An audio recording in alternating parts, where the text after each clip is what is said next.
Mes chers amis, très heureux de vous retrouver par la médiation de la chaîne YouTube de la province de France pour l'Institut du Christ-Roi Souverain Prêtre. Très heureux de vous retrouver à l'occasion de cette année Saint-Joseph, de cette glorieuse année Saint-Joseph que nous propose le Saint-Père, pour nous permettre chacun d'entre nous d'avancer dans notre propre sanctification à l'école du Père nourricier de notre Seigneur Jésus-Christ.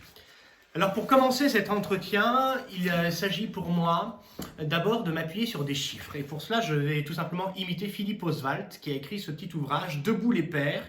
Et j'invite les épouses qui me regardent à ne pas hésiter à offrir ce livre à leur mari. Voilà, elles le feront sans peur, sans crainte et surtout sans reproche. C'est très percutant. Philippe Oswald a été donc rédacteur en chef pendant un certain temps de l'hebdomadaire Famille chrétienne. Et donc, Philippe Oswald, pour s'intéresser sur la question de la famille et de la paternité, va d'abord commencer son étude en s'appuyant sur des chiffres. Et les chiffres des mariages depuis ces dernières années sont assez significatifs pour manifester, hélas, la crise que traverse la famille et la famille chrétienne en particulier. Alors, il ne s'agit pas du tout de se rengorger de nuages noirs, il s'agit juste de dresser un constat d'une façon lucide, et une fois ce constat dressé, mes chers amis, de s'appuyer sur l'espérance du ciel à l'école de Saint-Joseph, puisqu'il n'y a pas de fatalité dans la vie chrétienne, il y a simplement une montagne à gravir et un dépassement à entreprendre pour chacun d'entre nous. Alors ces chiffres, au sortir de la Seconde Guerre mondiale, on compte à peu près 515 000 mariages, 515 000 mariages pour 40 millions d'habitants en France et il y a à peine 30 000 divorces. En 1980, la population française va augmenter, évidemment, on est à peu près à 55 millions d'habitants.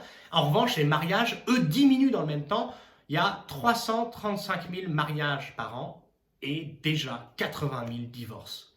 Et ces dernières années, la population a continué d'augmenter, on est à peu près à 60 millions de Français, et les mariages ne cessent de diminuer, on compte 234 000 mariages par an, et un divorce sur 2 mariages, puisqu'on compte à peu près 120 000 divorces par an. Pourquoi ces chiffres? Pourquoi vous dire cela? Encore une fois, parce que malgré ce réalisme sur la famille, et qui est à la fois inédit et cruel, de constater cette cellule de base de la société qui est malmenée, mais aussi la famille n'est pas seulement cette cellule de base de la société, elle est aussi la famille chrétienne, elle est aussi ce cocon privilégié dans lequel les âmes sont appelées à grandir dans l'amour de Dieu. Et Saint Joseph, je crois, est une figure formidable pour chacun d'entre nous, mais spécialement pour la masculinité de nos contemporains et pour les pères de famille donc en particulier. Vous savez que Charles Péguy disait que les pères de famille sont les aventuriers du monde moderne. Eh bien oui, je crois que Saint Joseph peut aider les pères de famille et donc au bénéfice de ces familles, toute la société en tant que telle. Saint Joseph peut aider les hommes à retrouver le sens d'une paternité ajustée. Pour cela, je vous renvoie notamment à un entretien qui a été effectué dans l'hebdomadaire France catholique par Émeric Pourbet auprès du philosophe Martin Stephens. Et ce philosophe explique sans phare que la société, le monde actuel, l'époque est difficile pour les hommes. Alors on pourrait s'étonner en plein mouvement MeToo, avec le mouvement féministe qui a fait valoir les droits de la femme, etc. Alors il ne s'agit pas du tout d'applaudir quand la condition féminine est malmenée par des actions iniques de la part de certains hommes, mais néanmoins, je crois que Martin Stephens a véritablement raison d'insister pour dire que les hommes vivent une époque difficile. Déjà, il faut assumer sa virilité, une chose qui n'est pas forcément évidente, justement dans ce contexte. Et puis les hommes finalement ont le quasi-monopole des addictions les plus basses, la violence, l'alcoolisme. Vous savez que c'est 96% des détenus sont des hommes. Voilà, le corps pénitentiaire est masculin dans une très grande majorité. Et Saint Joseph, lui, de son côté, nous permet aux hommes d'affirmer leur masculinité et peut-être par une orientation assez subtile et pas forcément celle à laquelle on aurait pensé, mais par sa discrétion. On dit que souvent la Sainte Vierge elle-même est une ombre dans les Écritures, et bien on pourrait dire que Saint Joseph est l'ombre d'une ombre. Il est l'ombre de la très Sainte Vierge Marie, sa chaste épouse, et pourtant, eh bien, la discrétion de Saint Joseph s'entend de sa solidité. Il est tout écoute lors du songe. Il est ensuite parfaite obéissance et ses décisions sont sans reste. Et quoi qu'elles soient sans éclat, elles permettent au Verbe de prendre chair et puis ensuite de prendre force. Saint Joseph est véritablement un chef. Puisque c'est de cela dont je dois vous parler, mes chers amis, je dois vous parler de Saint Joseph, chef de la Sainte Famille. Alors d'abord, arrêtons-nous sur la condition de chef. Le chef, souvent, on considère que c'est celui qui fait la synthèse, qui garantit l'harmonie. Mais plus encore, le chef, c'est celui qui fixe le cap. C'est celui qui montre l'exemple. C'est celui qui oriente et qui dirige vers le bien. Vous connaissez le texte fameux de Michel Menu, je ne résiste pas à vous le redire, à vous le relire à l'occasion de cet entretien. Michel Menu, c'est celui qui a remis à l'honneur les goums, ces fameuses marches dans le désert qui sont l'occasion d'une véritable intériorité, un retour sur soi et dans des conditions de dépassement. Si tu veux être chef un jour, pense à ceux qui te seront confiés. Si tu ralentis, ils s'arrêtent. Si tu faiblis, ils flanchent. Si tu t'assieds, ils se couchent. Si tu critiques, ils démolissent. Ça, la critique, attention.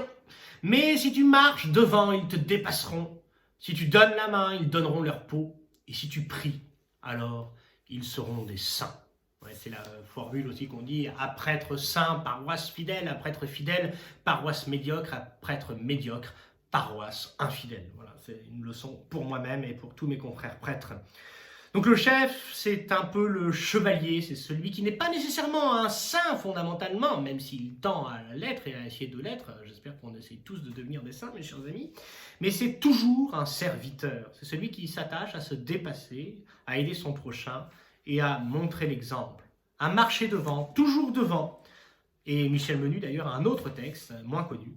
Il dit « Rester debout quand il s'assoit, sourire quand il serre les dents, donner sa flotte quand ils ont soif et son cœur quand ils n'en ont plus, porter la fatigue des faibles, éclairer ceux qui sont dans le noir, espérer pour 6, vouloir pour 10, et le soir quand tous se taisent, parler pour eux au Seigneur et le laisser faire. » C'est magnifique. Parler au Seigneur, voilà, de ses enfants, de ceux dont on a la responsabilité, de ses propres fidèles. Parler au Seigneur de tout cela et ensuite le laisser faire, tout en soi-même essayant de faire ce qu'on a à faire. Parce que Saint Joseph est le chef de la Sainte Famille. Et vous savez, cette notion de famille, elle est prédominante. Il y a notre famille charnelle, nos parents, nos frères et sœurs, quand nous en avons. Il y a la famille spirituelle, la grande famille des enfants de Dieu, de la famille catholique. Il y a une famille paroissiale, par exemple, la paroisse à laquelle nous appartenons, et il faut avoir du souci pour chacun de ceux qui nous entourent. Il y a la famille religieuse, l'institut auquel on peut appartenir, la congrégation. Puis aussi, plus généralement, il y a la famille de pensée, celle avec laquelle il fait bon être, non pas du tout pour un entre-soi, mais comme une rampe de lancement, pour se retrouver, pour se conforter. Vous voyez, hier, j'étais à des obsèques, aux obsèques de Gérard Champion, et cet homme a donné sa vie pour l'enseignement. Voilà, on était tous en famille de tous ceux qui sont attachés à la défense du règne social de notre Seigneur Jésus-Christ, avec beaucoup de prêtres. Et c'était, je crois, très enthousiasmant de se retrouver ensemble, là, comme ça, en se serrant les coudes, parce que on ne se sauve pas seul, voyez-vous. On se sauve à plusieurs. Notre vie chrétienne n'est pas seulement une question d'individualisme, pas du tout. Il y a notre sanctification personnelle, mais elle se met en branle dans un écosystème, dans un cadre, dans un univers où il faut, chacun d'entre nous, que nous nous aidions pour nous sanctifier. Alors cette famille, eh bien, Saint Joseph en est le chef incontesté, tant aux yeux de Dieu que de son épouse, et de son fils adoptif, et du monde. Joseph agit en tout, il faut que vous en soyez certains, comme le chef de famille. Il a tout donné à sa famille, au bien de laquelle il se dévoue corps et âme. Quand il s'agit du bien de ceux qui lui sont confiés, il ne tergiverse pas. Il agit promptement et ne recule devant aucun sacrifice. Ce ne sont pas des petites paroles pieuses pour nourrir cet entretien. C'est la vérité. C'est sans hésiter qu'il part en Égypte avec notre Seigneur et avec la Sainte Vierge, laissant derrière lui tout ce à quoi il aurait pu tenir. Joseph est au service de ceux qui l'aiment et lui sont confiés. Jamais il ne sera tenté d'exercer son autorité à d'autres fins que celle du bien commun de la Sainte Famille. Et puis, Saint Joseph est le chef de la Sainte Famille, le chef de famille aux yeux du monde, parce qu'il remplit tous les actes juridiques liés à son statut. Il prend Marie comme épouse au lieu de la loi. Il se rend avec elle à Bethléem pour se faire inscrire sur la liste du recensement. Il procède à la circoncision. Il impose le nom de Jésus. Et ça, c'est le rôle propre du chef de famille.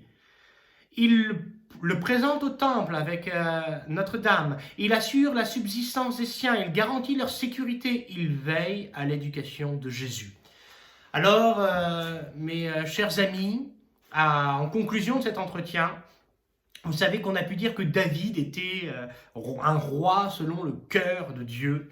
Eh bien, on peut dire que Saint Joseph est un chef selon le cœur de Dieu. Il est tout donné à Dieu, à la Sainte Vierge et à son fils, Jésus, son fils adoptif. Alors, à chacun d'entre nous, à son école, en le priant, en l'invoquant, de prendre nos responsabilités. Soyons responsables, les chers amis. Dans votre vie, vous avez des responsabilités. Eh bien, prenez exemple sur Saint Joseph. Prenons exemple sur Saint Joseph.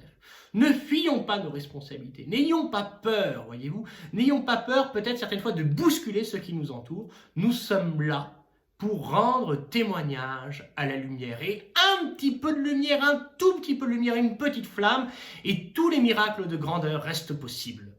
Voyez-vous, vraiment, je crois qu'il s'agit avec Saint Joseph de prendre conscience que nous pouvons sauver notre prochain en assumant ce que nous sommes.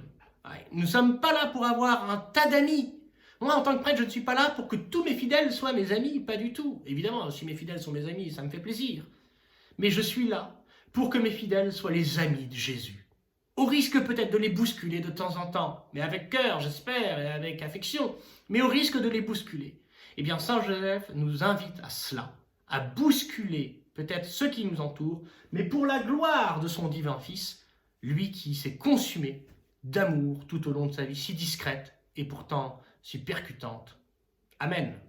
Dieu vous bénisse et vous garde, et surtout, belle année Saint Joseph, chers amis.